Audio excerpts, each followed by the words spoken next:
It's all for you. Yeah, yo. There whenever it matters, and even more when you feel like it doesn't. Protect you so you never feel like you wasn't. Know I'm right alongside you. Either that or I'm behind you, but always got you. Hinder discussion, nothing means more. First one to offer is shoulders for what you reach for. Thought I saw the eyes of the world until I seen yours.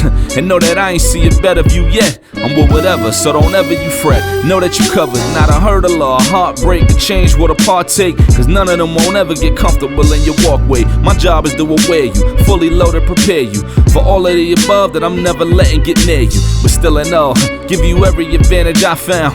Couldn't find a better fit for them, along with my crown. And since the baton was passed, I've been down. Cause failing's not an option, and dad is not a noun, not at all.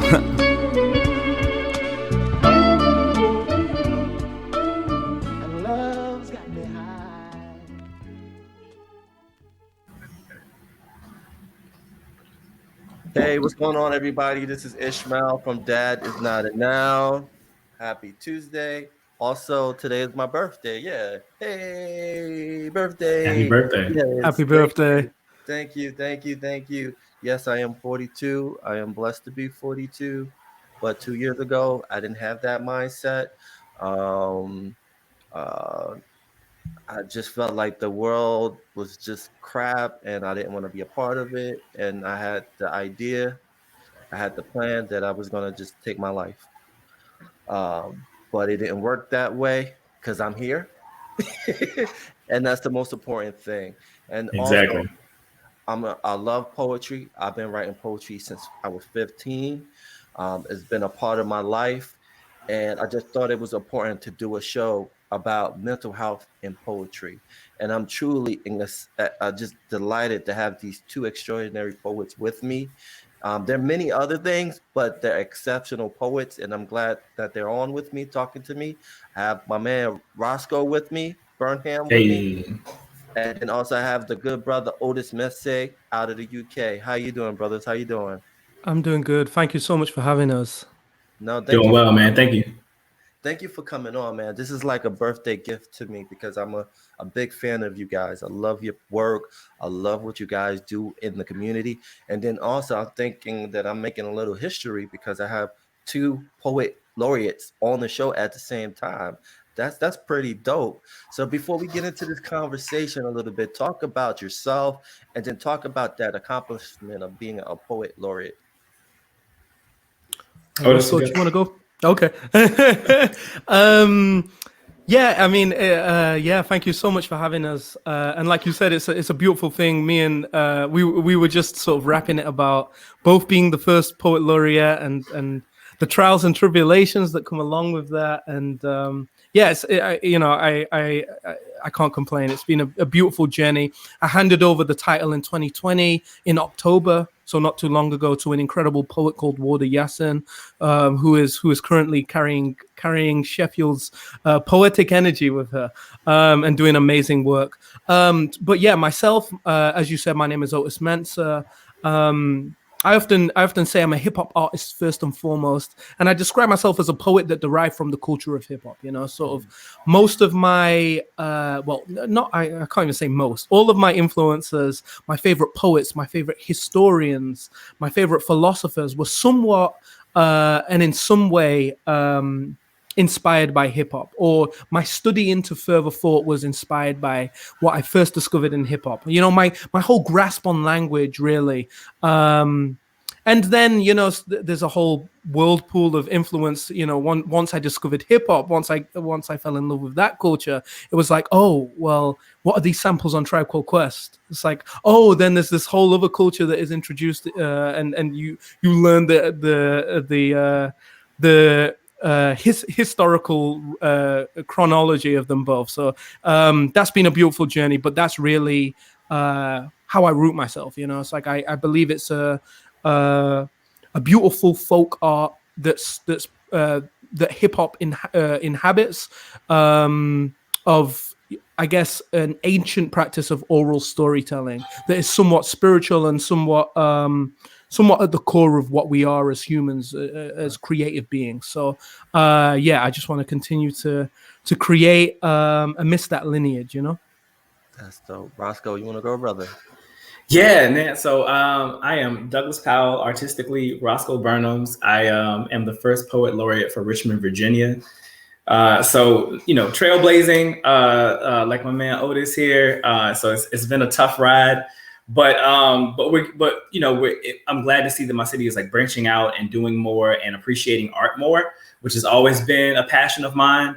So I'm very grateful for you to be the first, and yeah, we're really working. I do a lot of work with youth empowerment, like ending youth incarceration, talking about mental health in communities of color, talking about using art as a form of activism, and that's been a charge of mine since prior to even being poet laureate, but definitely came in as one of my first missions to expand the art form. And expanding it in these ways. So we're doing more like youth-based poetry slams, more youth-based workshops, community-based workshops.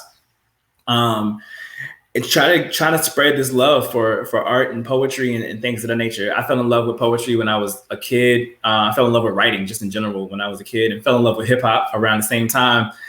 So hip hop has had a huge influence. I'm a huge Outkast fan. I'm a huge Roots fan. I grew up listening to like Common and a ton of like Jay-Z, Biggie, and Pac, which is like a major influences for me. And then it just kind of snowballed from there. And I loved hip hop, but I found my voice. in spoken word, which I feel like the two are very closely related. I tell my students all the time that like poetry and hip hop are cousins. They're very, very much related in the fact that they're very much driven around storytelling. They're usually backed by some kind of message, at least the hip hop that I grew up on.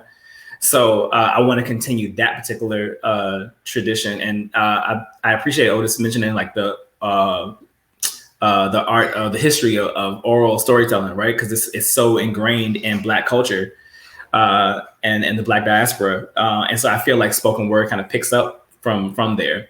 So it's been a great journey, and I found the thing about spoken word, at least here in the States, is that it's such a small kind of niche market, and where I and I think more spoken word artists are finding success is journeying into other arenas. So putting poetry on in stage plays, in theaters.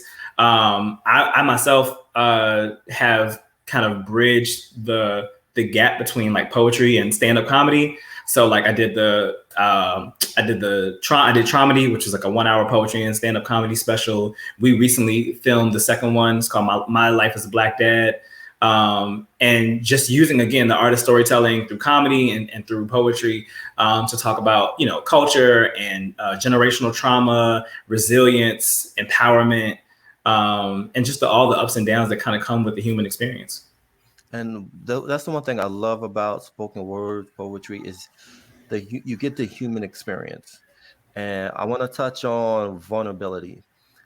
When did you, one of you guys can go first, either or, when did you realize your vulnerability in poetry? Like when you, that first moment in time where you said, you know what, it's okay to let loose what I'm feeling emotionally.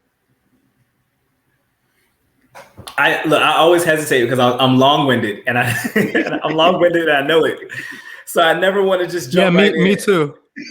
I'm ultra dyslexic, and I feel like I'm often going on a dyslexic tangent and just hoping I hit some nuggets of truth on the way, do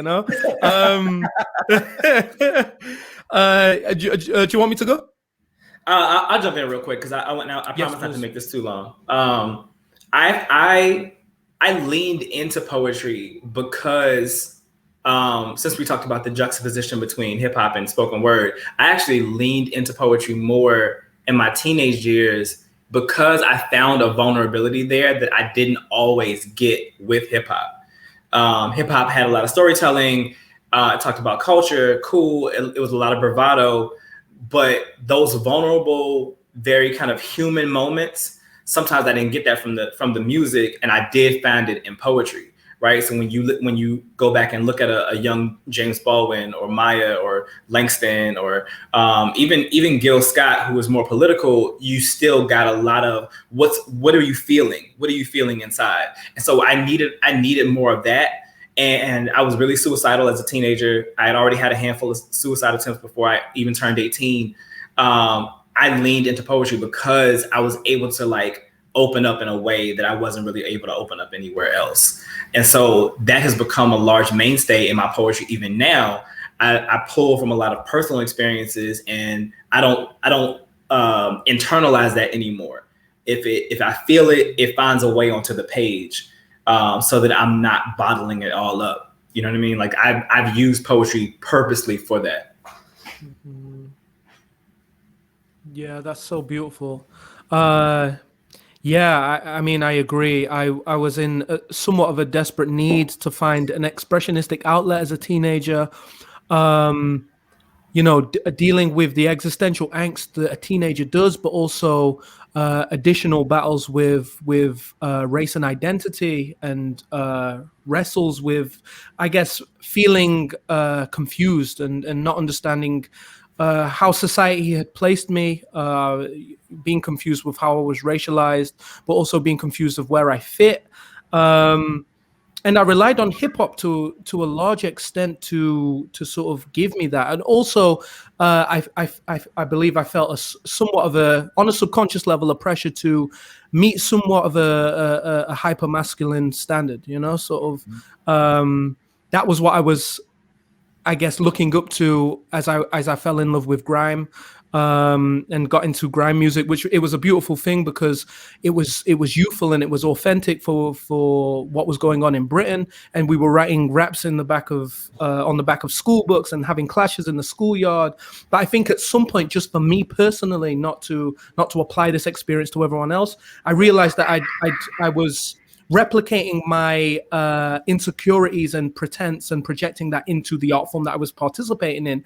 At some point, I had some sort of enlightenment moment or realization, if you will, and just said, "Whoa! Like I'm doing this." It's like, this isn't me. And that's when I began that search, and hip hop was there, and somewhat it felt somewhat of an aligning of the stars because my dad was a hip hop DJ as I was growing up. My mum was a poet on a personal level, but I had never connected these dots. So when I found hip hop, I think it came through the beautiful vehicle that is the album The Roots, Things Fall Apart. And I was like, what is this? Like, what? This is so vulnerable, but it's also so gruesome, and it doesn't have to be sort of beautified. It's truly beautiful, but it doesn't have to be beautified. And that really, and when I say beautified, I mean somewhat in a shallow way. Like, it doesn't have to be commodified or modified in a capitalistic sense. And though I didn't have the vocabulary and caliber to verbalize that, I think I felt it. I would have just put it down to authenticity. Wow, this feels so real. This feels so true to self. How can I participate in that? How can I understand the language game that is existing within this body of work? And the more I got into hip hop, the more I just wanted to understand it as a cultural entity. And I guess in the last 3 or 4 years, less started to think about hip hop like I must be consuming the music that is known as rap music, but more so started to think about how I can see the world through what this beautiful culture had taught me, this cultural entity, how it shaped me. But what it did teach me is that I can manipulate language. I write this in my book as a sort of homage to hip hop culture. It taught me that I could manipulate language to my own volition and to my own therapy. And with that came vulnerability. And with that came questioning society's systems of oppression, questioning hypermasculinity, questioning capitalism, even when I didn't realize I was doing it, So yeah, hip hop taught me that journey of vulnerability was a real tangible journey I could take. I love this kid. I love this kid so much already. Likewise, bro. So in the future, if you guys want to do an IG live, you guys should do an IG live where you guys just... I'm down. Let's do it. Like that. Yeah. But I love how connecting the dot when it comes to vulnerability, right? And what I love about what you guys do is you cut your own lane in this world, saying it's okay to talk about I'm not okay. Because I know that's the one thing in our culture, if you go to hip hop, is to not talk about that. It's weak to be vulnerable. You're considered a punk if you cry, if you show any kind of emotion. So can you kind of unravel that to me with your work of what you guys are doing is to say, what, it's okay to say, what, I'm not okay. I want to tell you what I'm going through.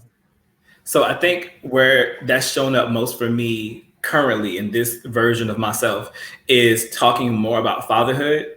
So I have two kids. I have a 14-year-old daughter and I have a 4-year-old. Well, he just turned 5, so I have a 5-year-old son. And so I've talked about masculinity before and what that really looks like and how kind of arbitrary these parameters are that we set for masculinity. And how those things change constantly over time. You know what I mean? About what makes you soft or what seems effeminate or what can emasculate you. I mean, I remember I was born in the 80s. I remember when you couldn't wear an earring. Like, wearing an earring was weird, right? That was a female thing to do. It was a woman thing to do. But then Michael Jordan started wearing an earring and then every guy thought it was cool, right? I remember when you couldn't wear pink and then Cameron started wearing pink and then everybody thought it was cool. So the parameters have always changed, right? So these rules are always arbitrary, and what makes a man and what men are allowed to feel has been encased in that as well, right? If you were vulnerable, if you talked about your feelings, if you said you were sad or depressed, then you were considered soft, or things of that nature. And so I want to end that cycle with my children in general, my daughter and my son especially, who's probably going to get it more so than my daughter will. About having to like be tough, be hard, be stoic all the time, when it's very unrealistic. At the end of the day, it's dehumanizing to take those emotions, to take access to those emotions away from a particular gender identity. It's foolish. And so the charge for me recently has been to talk about how, as a father, I'm going to change that with my children. You know what I mean? Yeah, I don't want you to find, whether it's them looking for a partner as they journey into adulthood, right? If your partner can't communicate to you, if your partner can't be vulnerable with you, that's a red flag. You know what I mean? Y'all need to discuss these things before you journey into something serious. And adversely, you also need to be a person who can properly express how you feel, good, bad, or indifferent, because internalizing those things can tear you apart. So it's really been like, now in my work, I talk a lot about fatherhood and about how through my journey as a parent, I want to start to destigmatize the type of the ridiculous restrictions that we put on men and what they're allowed to feel and how they're allowed to express themselves. Definitely. And real fast before you answer, Otis, one of my favorite poems that you did was called Kiss. And you recited a poem about kissing your son, because in our masculinity world, that's considered taboo, like kissing your child. I kissed my stepdad on the cheek. He would freak out, but at the end of the day, he would appreciate, because he let his guard down and it's like, what, he appreciates what I do. So can you kind of talk about that? So look, and I grew up in a household, and it's funny because I grew up with nothing but matriarchs, right? I grew up in a house with my mom, my grandmother, my aunt, and my great grandmother. And my dad wasn't around. I didn't really have a good relationship with my uncles. But even the women in my life weren't really affectionate towards us, because you couldn't really be that way with your boys, because then that would make them soft. That would make them, they wouldn't know how to be men if you treated them that way. And so it's been. I wanted that as a kid, you know what I mean? Like, I wanted more affection from the people who I love, you know what I mean? The people who were raising me, male, female, or otherwise, right? And so now having kids, my kids will tell you, I am the kissing and hugging dad. You're gonna get all these kisses and hugs, every day, all day, before school, after school. When I get home, you getting all these kisses, all the time. So I'm super affectionate now, because it shouldn't be a taboo thing, right? I love my children. You know what I mean? Like, I want them to know, I want them to see that I love them, not just because I'm around, not just because I'm bringing home groceries, but like, come here, hug me. Are you feeling upset? Like, let me console you. Like, I want to be that parent. You know what I mean? My mom is kind of like that with me and my brother now, because we're adults, and she doesn't feel like she has to raise us. But growing up, she wasn't that type at all, and I wanted that a lot. That's dope, man. Otis, you want to go talk about finding your vulnerability through poetry? Go ahead, brother. I mean, yeah. I mean, that's so beautiful to hear you say and express that with such clarity. And it's incredible to know that there are parents, raising the future with that mind state, so who are present to express that emotion. So that's beautiful. I guess one thing that really struck me about what you said, and I don't think I could have verbalized it myself, but it's sort of when you realize how changeable these standards are. That's when it starts to get spooky. When you start to realize, actually, one day it was not okay for me to wear the pink. One day it wasn't okay for me to rock the earring, and now it's okay. And then this continues to happen with time. And also just, this idea that it's so contingent, that it's so shakeable. And then also the fact that once you start to notice how arbitrary it is, you start to see how they feed into different systems of power. If I'm upholding a certain level of hypermasculinity, which means that I can't express emotion, which means I'm holding on to that hurt, then I'm probably going to continue that cycle of hurt in my perpetuated actions, and then that keeps me oppressing others. Most recognizably women and Exactly. and femmes in our society. So once you start to realize the cycle of perpetual abuse, because it is abuse, and it's not only on a personalized level, because of course we act on a personal level, but really what we're doing is we're when we fall victim to these systems, is we're carrying out public and societal and historic conditioning. It's like, and once you start to realize that, and once you start to realize that these things have been set in place in order to keep capitalism functioning at its highest value, and us, if I was to stop and say, you know what, I need a day to sort of, and I'm not talking about self-care in the way that capitalism has modified self-care. It's like self-care now means buy yourself a Ben and Jerry. You notice how sneaky it is. It's buy yourself a Ben and Jerry's. Treat yourself to a pair of Nikes. Notice how self-care all of a sudden has this interlink with all these brands, these mirage of brands. And it's like, it's infuriating to see how the system finds a way to usurp any sort of revolutionary idea, So it's taking that apart and saying, well, okay, like if I was to process my emotions, perhaps I wouldn't be able to go to my job for a month, maybe 6 months. Like if I was to really process what happened to me as a child, and then during teenagehood, and let's say processing childhood trauma, or anything that you're going through in life, which we really need to do in order to function. If we were to do that to its fullest effect, capitalism wouldn't function. So the straws on the camel's back start to pile up, and the camel starts to get weary, And that was almost a journey I had to take on a very personal, artistic level for myself, because I did start my creative practice on the basis that, yes, number one, it was therapeutic for myself, but on a justification level, I felt like, because my favorite hip hop artists had allowed me to feel less alone, because they were open about their thoughts of suicide, about depression, about their anxiety, their identity, their wrestles with identity, I felt less alone because they'd expressed it. There was a sense of community created, and I wanted to replicate that, or at least I wanted to say I was writing as a means to replicate that, when perhaps sometimes I actually wasn't. And I this is where I had to start to critique my own way of thinking, and I think capitalism can find a way to usurp your justification. So I had to question myself, was it about being the most vulnerable all the time, meaning the most authentic,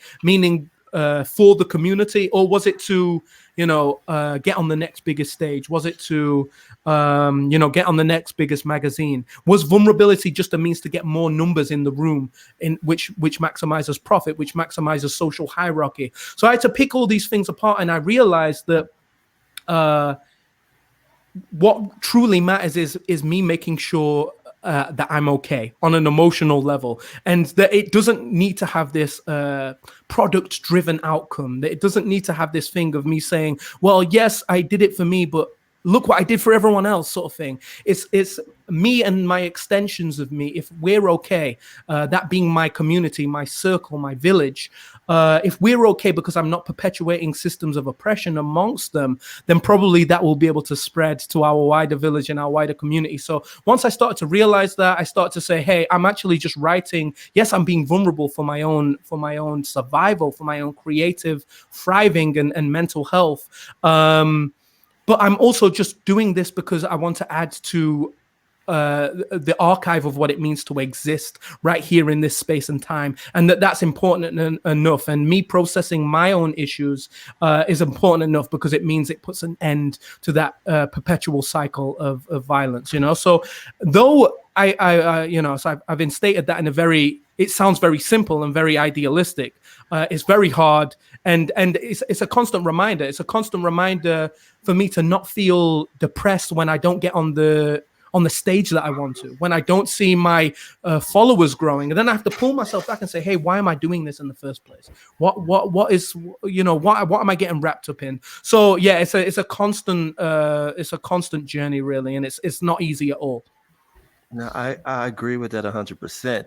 And that kind of pivot me to this question is, I know we had this conversation before on a previous podcast on the high creativity, but it goes to, what do you define home? What does home look like? Often our perception of home is these four walls and this ceiling. That's home. Home is where you grew up. But one things I love what you said, Roscoe, before, I don't want to mess it up, is that you aren't your yesterday or something like that. You said something like that. You're not your family's past.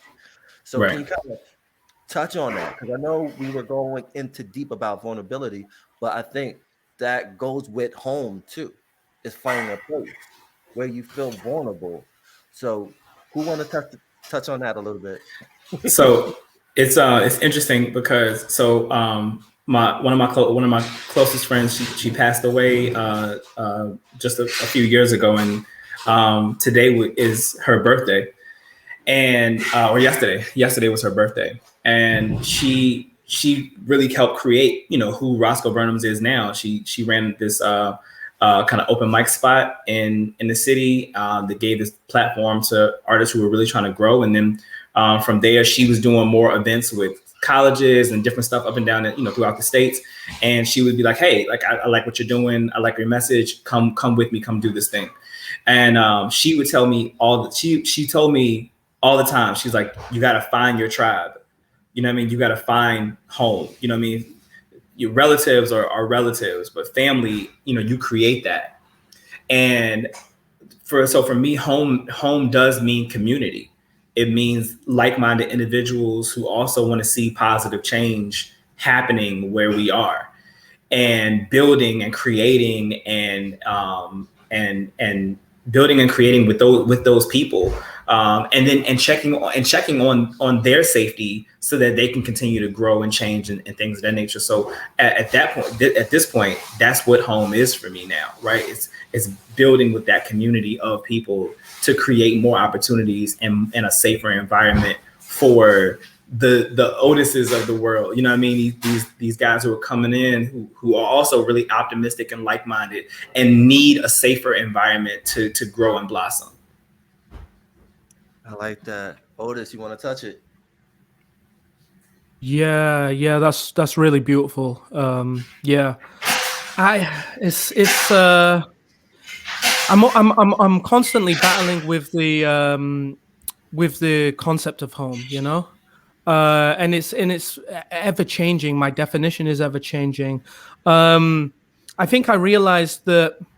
Yeah, and you're right to bring up home, because it's so inseparable from our internalizations of the world, and our definition of vulnerability, and then our actions and what we decide to do at the course of our life. I guess home is somewhat of an anchor to all of that trajectory. And I started to realize that that home for me is really sort of ephemeral, meaning it doesn't hold a lot of weight. People often have this blind, I guess, loyalty to a specific place or a specific region or a specific group of people.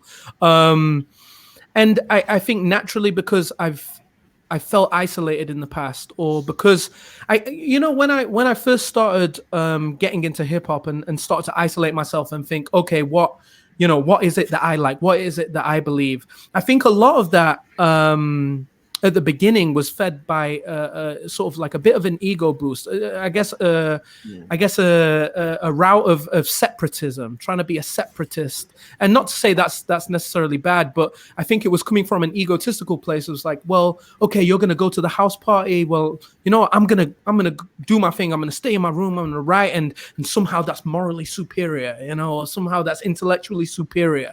So I had to critique that and question that myself, because I think, for the most part, I was actually craving the community that they might have been engaging with at the house party.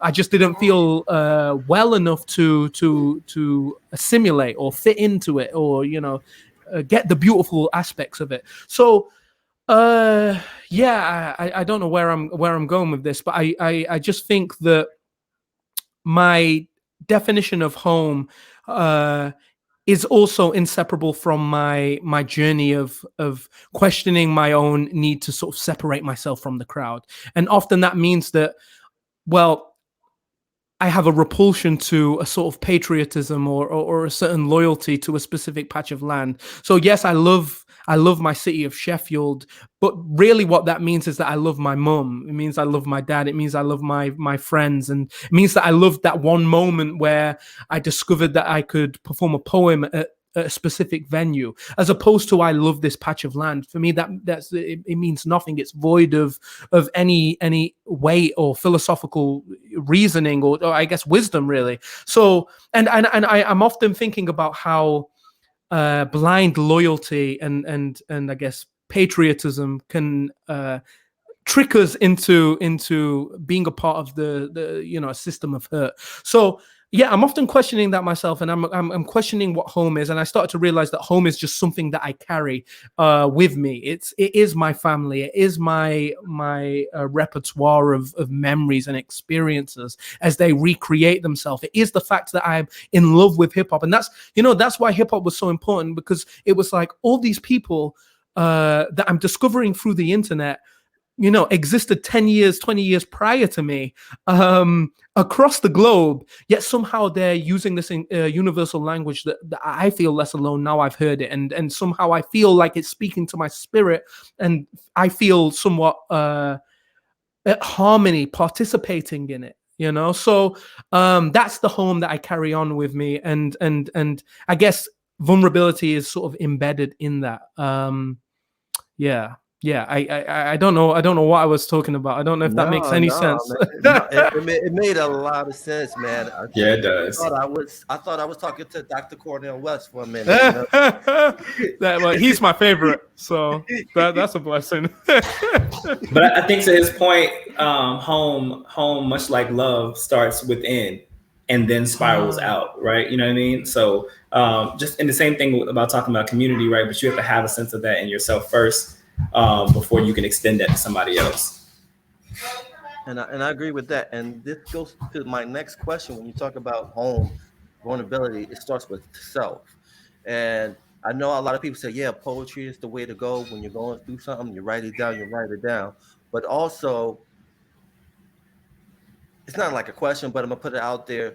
There are also side effects to it. For example, like if you're dealing with depression, and if you're just writing a poem, that's cool. How are you dealing with it? What are you doing to deal with your situation? And it goes back to what you were saying about vulnerability. It comes from self. While you're writing this and you're sharing this beautiful piece to the world, but you're still broken inside. So can you kind of talk about that too? About you got to put the work in dealing with your situation, as well as keep on writing great work. All right, so this is where I put my mental health hat on. Okay, so listen. So one of the things that this mental health and the conversations around mental health and mental illness is really important to me because I've had my own struggles with it, and it's because I think people have a very finite view of what that means and what it means to overcome these things or how to overcome these things. So particularly in art communities, we use a lot of this as a therapeutic process. Drawing and painting, comedy, poetry, hip hop, singing, whatever your art is, dance. So we use a lot of these things as a therapeutic process, but therapeutic does not mean therapy, right? So get your ass a therapist, okay? You need to get you a daggone therapist. All right, go see an actual professional who can help you process the trauma that you have been internalizing for so long and give you these other healthy outlets and give you a way to really sound off to a responsible person who is trained to deal with all these different types of mental health issues. Otherwise, you're just writing a great poem. You know what I mean? Like you're going to write the great poem, but you haven't healed from the trauma. And honestly, and this is speaking from a personal perspective and what I've seen within the poetry community here in the States, they write the great poem that spawns from the trauma, but they never heal from the trauma. So then they actually have to kind of rehash the trauma. They have to kind of take themselves back to that traumatic space in order to give this very like passionate performance. And they become dependent on that. So they never go through the process. So many artists never go through the process of trying to heal from what created the poem. You know what I mean? So you're constantly reliving it. And then what happens is, and I'm semi-spiritual. So I feel like wherever your attention goes, that's what's gonna grow. That's the type of energy you bring back to yourself. Well, if you're always reliving the trauma, and you're not fixing the behaviors, you're not fixing the trauma responses, then you're gonna continue to live out more traumatic experiences like the ones that you haven't healed from. Right. So there has to be something else outside of the art to help you move forward to become a better version of yourself. All right. Now, that's if you're dealing with any level of mental illness, if that means you need to go see a mental health professional, cool. That means you need to start taking like antidepressants or whatever, what have you. Cool. You have to find what works for you. But it by itself cannot just be art alone.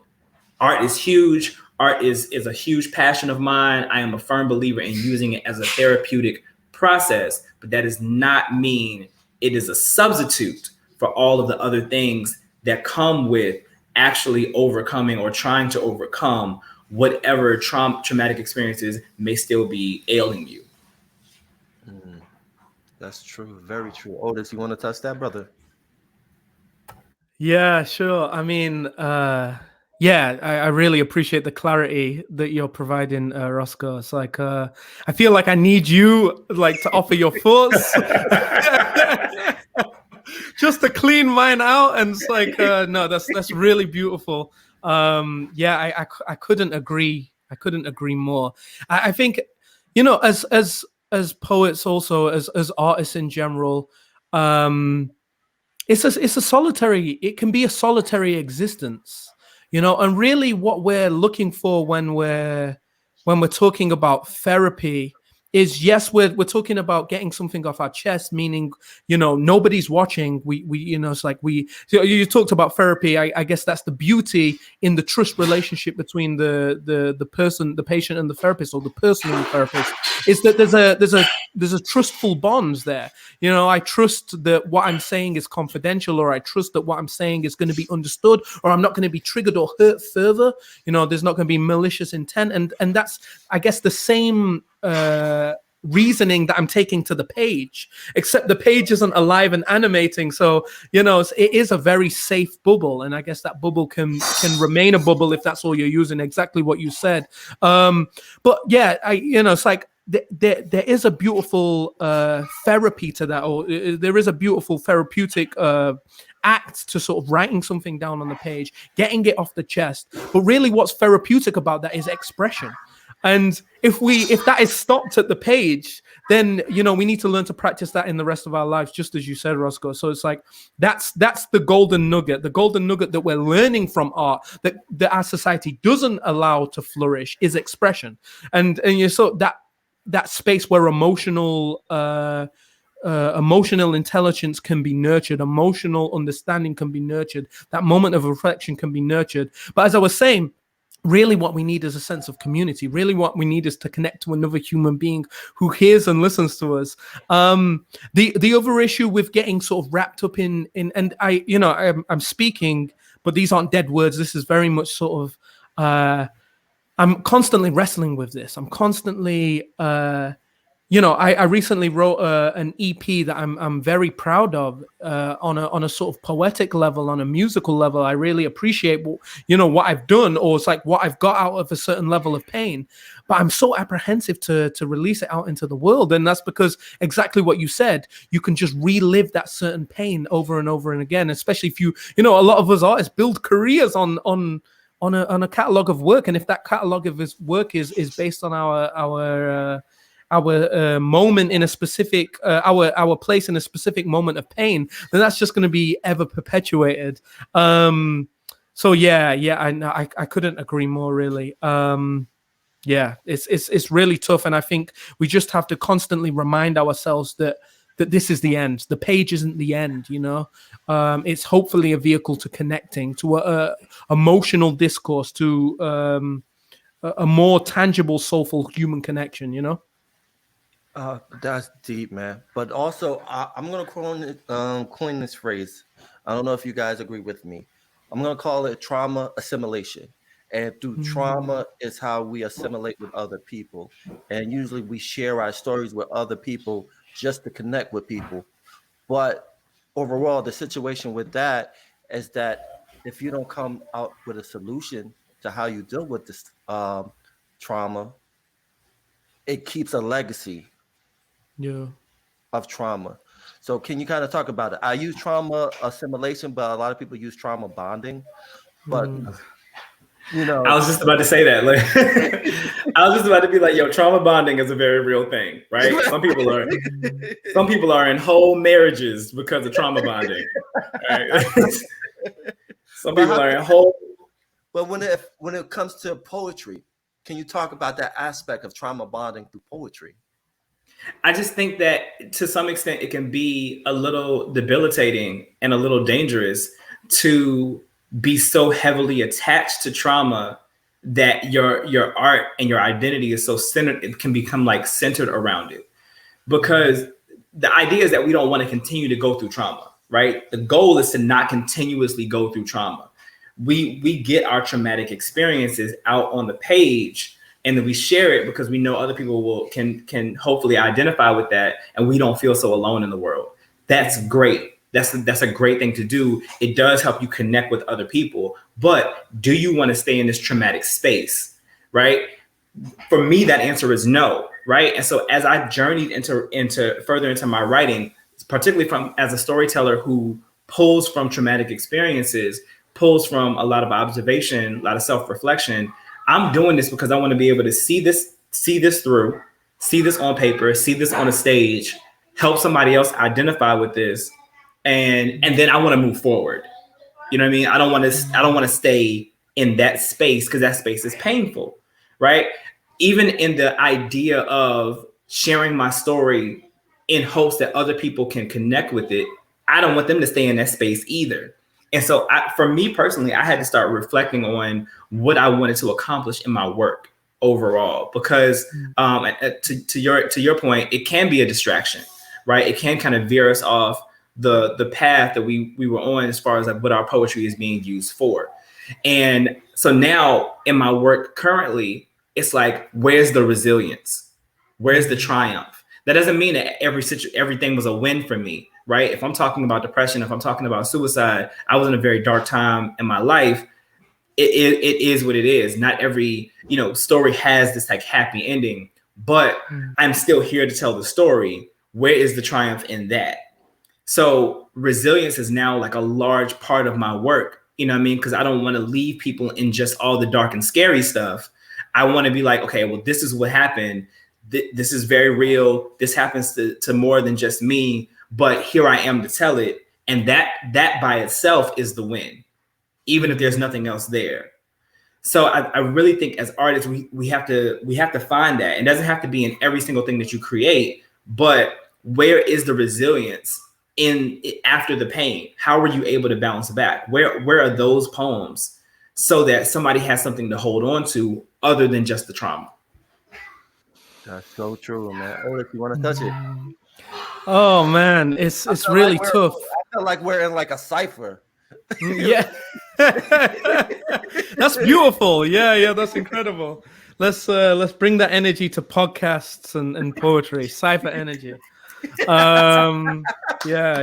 I'm with it. No, everything that you said is beautiful. And I totally agree. And I noticed that cycle within myself actually, because there's been moments as an artist where it's like, maybe 5 years prior to this moment right now, where I've looked at my art and I've said, well, for this, I've been happy for 3 months. I don't have anything to say. I don't have anything to do. As I remember when my relationship was in a place that I felt was beautiful and that I felt that everything was working. And it was like, well, yeah, I don't want to write. I'm fine. I'm totally fine. I'm content. And I was like, oh, is this what it means to just be a human? Like to not have to get these thoughts out on the page, to just enjoy life. And there are different moments like this where I've sort of had that contradiction. And then all the fear and turbulence comes. It's like, oh, what, am I still an artist? And, I don't want to perpetuate a stereotype that's not true. But I remember someone saying to me, and not to quote me, but someone said to me once about, it's the Marvin Gaye effect. And I was like, well, what do you mean? And they were like, well, when you've got all these beautiful songs and I don't know how true this was based on their life, but they were saying when you've got all these beautiful songs coming out of a specific place, you need that specific place to keep creating beautiful songs. And so that's always a fear of mine. And I am aware of it, but I am also aware of the fact that trauma is very complex and very multi-layered and multifaceted. And a lot of these people who are, let's say, in these trauma bonds on an artistic level, but also on a personal level, I think we got to understand that a lot of the time that's because of core survival. That's like the very base need for them to continue existing. And I think whether the art existed as an outlet or not, that trauma would be perpetuated in their lives nevertheless. And I think sometimes art is just allowing some soulful escapism from that. I mean, I do totally agree. I do totally agree. And I do see the danger of perpetuating hurt. I also don't want to reduce and oversimplify trauma, because people aren't just letting go of trauma. It's not like we're going through a week of therapy and then that's it. It's all good. It is a lifelong journey. And sometimes, I think about Kid Cudi and I think about how Kid Cudi was a gateway drug for me to understand my own emotional awareness, if you will, in terms of the framing of hip hop and art. And, I think about how many people say about Kid Cudi, Kid Cudi saved my life. If Kid Cudi had not have released Man on the Moon, I would not be alive today. And I think about Kid Cudi's work, and yes, it is multifaceted to a certain extent. It is multi-layered, but also largely it stays in this one frequency and this one feeling, and that feeling is of depression, and that feeling is of hurt, and yes, surviving that suicide and surviving that depression. And yes, he is, I imagine, perpetually creating a lot of his work from that zone, but he's also perpetually saving people from that zone. Newcomers of Kid Cudi who didn't understand that, you can wear pink and you can talk about your feelings, or, when we have these simplistic realizations, sometimes we need someone there to offer that moment of camaraderie in our hurt. So I totally agree. I think it can be a self-fulfilling prophecy, and we can feed, like you were saying, trauma bonds. But I also think us as, I mean, I don't know our educational backgrounds as a collective, but us as not psychological professionals, I think that it's really easy to oversimplify how hard it is to get over real trauma, you know, and sometimes those bonds are just keeping us alive, and we need them, you know. So it's nuanced and it's paradoxical. So I see the truth in both what you're saying and the fact that we need it, you know, as a necessity sort of thing. So yeah. No, and I agree with that too. But also, do you feel like there's a martyrdom to it too, where you have Yes. that they give this trauma of great work, and then they take their life. So you don't want to touch that.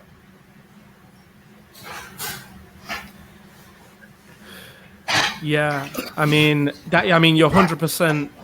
You're 100% right, and of course we've got a history in our artistic community of that happening, and I think it is for the reasons that you outline and the issues that you outline, but also because the expression, the art as a vehicle to expression is step number one, and if society is not allowing for step number two, it becomes very hard to continue that step of progress or to continue coming out of that space. And I think, I think we could look at the artist who that has happened to, and of course not blame the person that has happened to, but we can say, well, you surrounded yourself with those thoughts, or we surrounded yourself with those ideas. Well, you kept creating albums about those.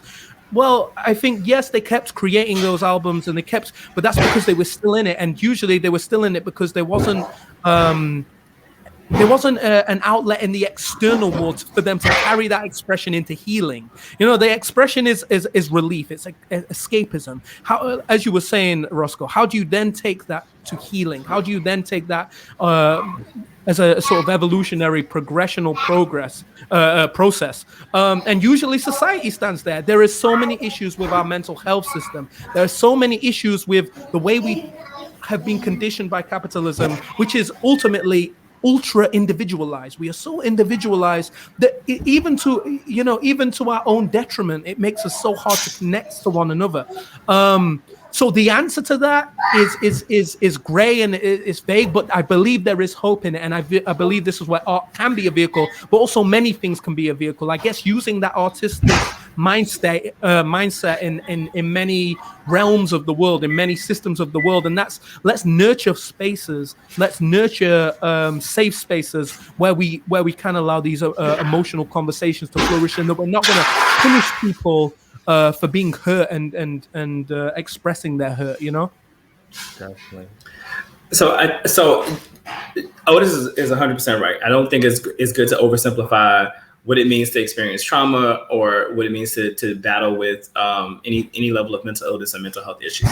And I'm very transparent about my own personal battles with depression and suicide ideation, and how these things are an ongoing struggle, right? These things are an ongoing thing that I have to be consistently aware of.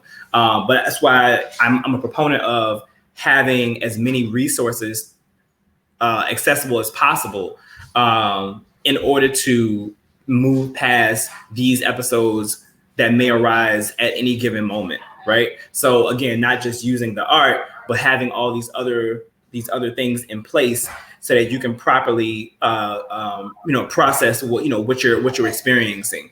And so, for, sometimes that looks a lot different from person to person.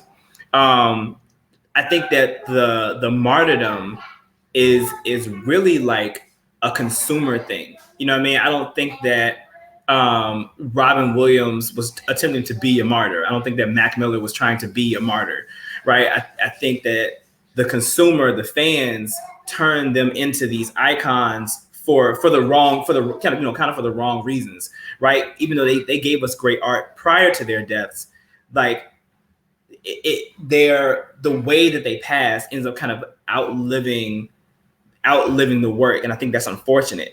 And I think that if they had a say-so in how they were remembered, how they were deified, then they wouldn't want it to be like that. You know what I mean?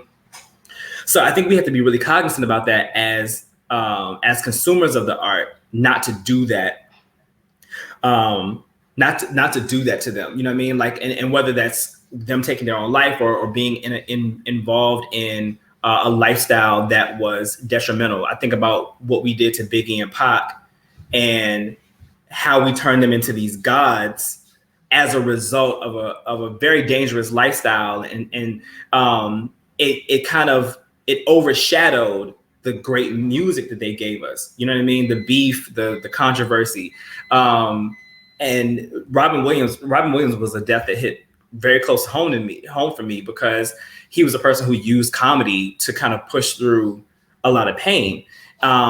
So to now only have conversations about Robin Williams when we talk about artists and suicide, it hurts because I'm like, but look at all the joy. Look at all the joy he gave us. Like I'm positive he would rather us focus on that than to turn him into this like this poster boy for artists and depression. So I think martyrdom comes as a result of the consumer, and I don't think that that's fair to the artists. I don't know if there's a real solution to that. And I think we've seen that with the death of like Pop Smoke and like other artists where they become bigger after they've passed, after they've left us. You have to kind of, that would really, for me, or at least seemingly, seems like a shift in consciousness for the fans and for the people who consume the art. To one, appreciate people while they're still here, and then not to deify what the reason why they left us. And I totally agree with that. And I know we're about to end this awesome conversation, and I think it goes back to the community, right? If you think about it, right, like when these artists are alive, who are the people there in their corner telling them, this is what you need to do, right? You know, or you know what, I know your great art, your great music comes from trauma. How's about, you know, start working on some stuff that can uplift people, like something positive, you know, like being with your kids, or something that brings you joy. I think at the end of the day, it comes back to us and hearing those warning signs of the person that's next to us that's crying for help. Because what I think about Marvin Gaye, I think about Donny Hathaway, I think of other people, Robert Williams, like they had family, they had people there that could have like been there. So I want to get your guys' feelings on that before we wrap everything up. I mean, just to jump in on what you said, Roscoe, I think you're 100% right. I think that, and you're right, it's the consumer, but it's also society, isn't it? So it's also the system that we live in that sort of, I mean, it almost benefits from creating these martyrs because it iconizes people, it creates icons, and then it means that, okay, you can release a greatest hits album in 2 years' time and that will sell better than anything. So it's a means of the industry perpetually keeping people in the public gaze and perpetually profiting from often what is a tragedy, you know, and them taking any sort of humanity from that and finding a way to flip it into a pound or a dollar. Do you know what I mean? So yeah, I 100% think that's true. And just to what you were saying is, yes, it would be such a beautiful thing if we could rely on one another and our communities and our villages. But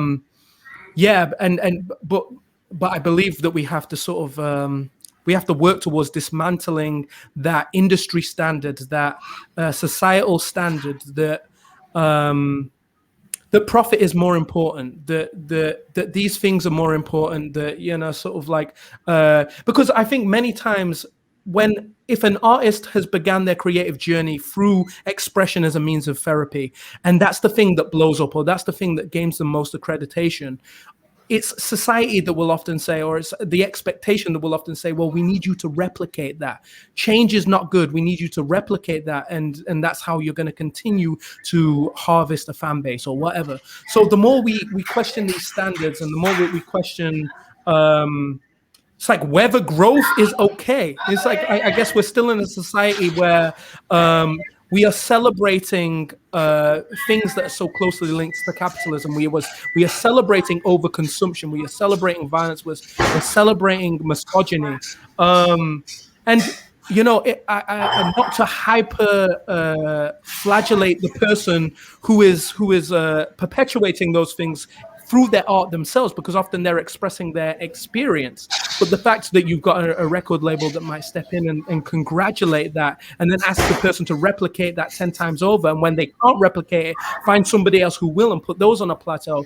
The more we sort of question that standard, I feel that the better we're going to be able to nurture a space for vulnerable expression, vulnerable understanding, and I guess survival. I guess it's at this point a matter of survival that we understand those things and dismantle those things.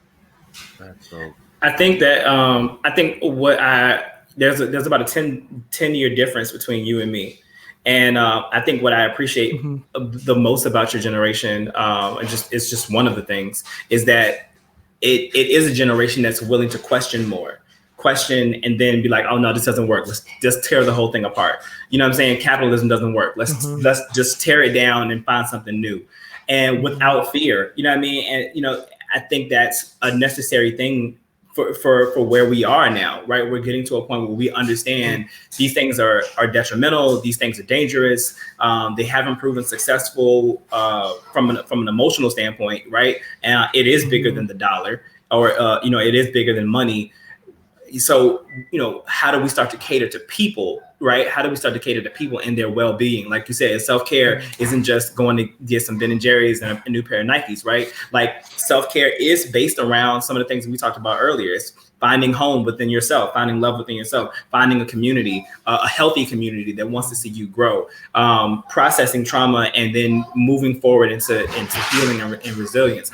But that does come with dismantling all the destructive things, all the restrictive policies, all the misogyny, all the phobias that have lasted for so long. And it's time to start like destigmatizing all the things centered around some of the things that we're not allowed access to. So just to your point, I think that's where we are now as a community, and we need more artists and more people in general to like start making this large push towards having those conversations and then actions to follow those conversations. And that's 100% right. And I think again, it goes back to us as a community. And as a community, today is my birthday. This was a dope conversation. I normally don't ask this, but if you guys want to, please putting it out there, that we could end the show with a poem from both of y'all as a birthday gift to me. No pressure. You can say I would love that, because I need to hear this kid. I need to hear this kid rock, man. I love the way his mind works. I love the way his mind works. Likewise. Need to see this kid rock, yo. Likewise, bro. Go. Am I going first, or are you going first? Okay. Well, thank you so much for having me a part of this conversation. It's been an absolute honor, and man, this is dedicated to you on your birthday. I appreciate it. So I dedicated it to you before I even chose the poem. So let me think about what poem I'm going to perform. So maybe. Okay, so I'm on the topic of mental health, on the topic of I guess these internal struggles and these internal dialogues. I'm gonna perform a poem that is called BED, and BED stands for binge eating disorder, and I guess it's this is an exploration and homage to something that I've struggled with a lot, an eating disorder, and this is from a new collection of poetry that I'm currently working on. It's a little longer than the usual poem, so you'll have to bear with me. But yeah, this one's BED. Shrill and shriek hurtled from twisted sheets, a rickety rudiment of planks, the paradiddle slat out of pocket, rusty piano keys beating tiny hammers on the back, agony and electricity stroking the spine, carpentering words out of thunder, breaking the morning skies again. I can't feel my legs. Fidget for a few. You know the drill, curl the toes, running suicides laid still. Crack each kneecap like the cocking back of a Winchester shotgun. Contort the ankle. Stretch the calf out like pizza dough. Flux the body's contour into a hot metallic soup. And drown the mainframe that coded last night's binge. Sliver like Nile water staining the mattress. The bottom of the bed is thirsty. Etch a note into the floorboard, staccato down the stairs, relish the tone of each step, but sever yourself from whence you came. Get through brekkie. Scour the backs of cereal boxes for poisonous philosophy and corn syrup, battering ram the urge, swallow the trunch and sigh. A banana'll do. Out the door triumphant, a meal truant. Drawn and quartered, head hanging like autumn droop. Crushing berries beneath mallet feet, foragers gasping with every stomp with no pick-me-up to spare. Just home-brewed toilet wine for foreign citizens. All red ink exiled by the footprint, stick legs smothered in yellow sheen, face heavy with a jaundiced glow, wobbly kneed aside cat walking platoons, hunting a comfy lineage, cat calling with bloated tails, veins bulging by the bark, but mine, a limp whimper. And then you crave the bed. A thick musk nests the scalp and ushers the fine ringlets into retirement. Jet and gothic, pride in every pick, tangled and estranged, a burning bush now, humming to me in roots. Clumps of coal-tinged smoke dizzying a pale god, dogly pats of soft swamp made messy, knotty and setting fire to shop fronts. Inconveniencing the tired eyes of National Front in uniform sentry, coarse and toppling effigies of their bloodlust, chewing rind as they nail me to a tree like Christ or a missing persons poster, assurance and creme de praline, still biting the bed. You made confidence out of intuition, I ostrich head the fondant icing, gorging its innards, a bunker under the burning wick, escaping sweet time, smile bursting my cheeks, teeth dusted with mosaic gold, calamitous jazz at every jaw jitter, eyes like two M-dashers, a reoccurring dream is nightmarish, pressed inside the story, like a flower head smushed between Bible pages, bedlam, and bed solace. Thank you, guys.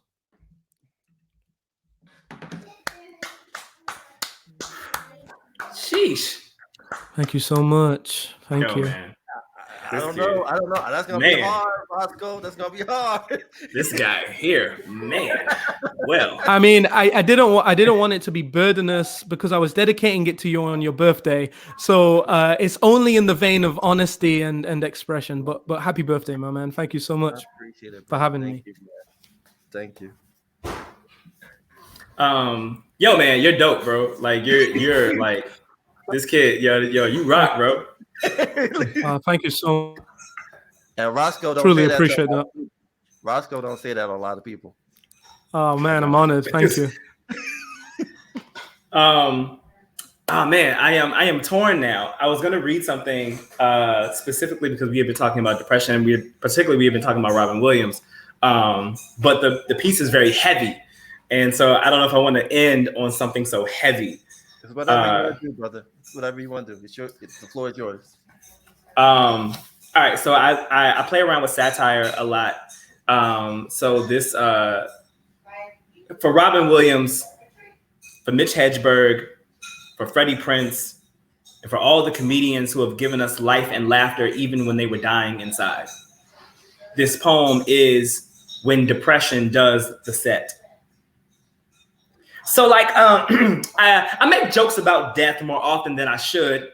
I laugh, I kid, I joke. I have to. You have to find a way to chuckle when you stacked your body weight in suicidal thoughts and plans and actions. When all the setups sound like a death drop, you're scared to talk. And you become your favorite comedian. And it sounds crazy, but you laugh. You laugh, forget crying. Crying is so 5 overdoses ago. Morbid humor is the new black, and it's much more vibrant than my last depression. What I mean is sad people just make people sad. So instead, let me tell you this hilarious passive aggressive cry for help. I got a joke. You ready? What do you get when you mix 13 painkillers and a noose? Rope burn and a good night's sleep. Wow. Now that's comedy, right? Or that's coping. That's burying scars, but better to bury than to be buried. I always say if you can't laugh at the pain, then what can you do with it? You can't load a revolver with it. Your hands shake too much. Ask me how I know. You can't punch line your car into a tree. The airbags can't take a joke. All right, I got another one. What do you call a day's worth of suicide attempts? Well, if you do it right, you call it your last day. But if you do it wrong, you call it a long day or the next day, and the world will call it a cry for attention. I have been asked, well, why make light of something so dark? But when life feels asphyxiating, you're excited just to breathe. This looks like laughing. But this is gasping for air. A grateful sigh when I think about how many times the idea of death has been another gag. Okay, last one, maybe. What do you call a hilarious pun about suicide? A real wrist splitter. Wow. You know what I envy about that joke is how it always flatlines. Wow. Oh, Wow. that was incredible, man. Thank you so much for sharing that. Thank you, guys. This was the greatest birthday ever. For real. Now, I'm about to get emotional right now because real talk, man. This was the perfect gift to talk to two poets I admire that I watch.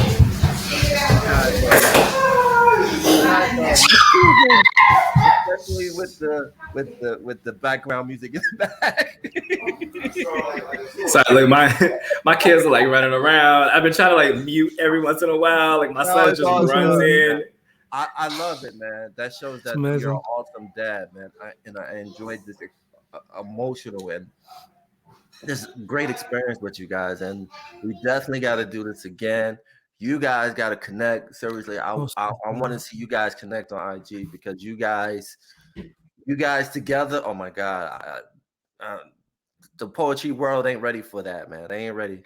They ain't ready for y'all guys' conversation or the conversation that we had today. Man, thank you so much for nurturing this space for this conversation. And Roscoe, you've provided me with lots of clarity and sort of lots of I feel better. I feel lighter for having had this conversation with you. So thank you so much. I truly appreciate it.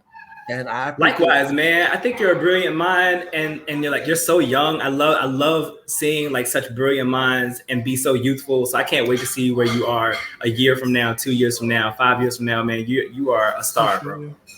And I appreciate you guys. And real talk, you guys are my brothers. And real talk, I love you guys. Thank you so much. Likewise. Also, before I end it, tell people where they can find you. Okay, I'll jump in real quick. So at Roscoe Burnems on all social media. So and I know people can probably see it at the bottom here. But RoscoeBurnems on all social media. And so and then be on the lookout. I have another poetry and comedy special coming out that's going to be streaming at some point. And then I have Traumedy that is currently streaming on Amazon Prime and other streaming platforms. They can watch that. And that's the gist of it. Thank you, brother Otis. Where people can find you? As you were typing it, I was just typing it and knocking it into Instagram.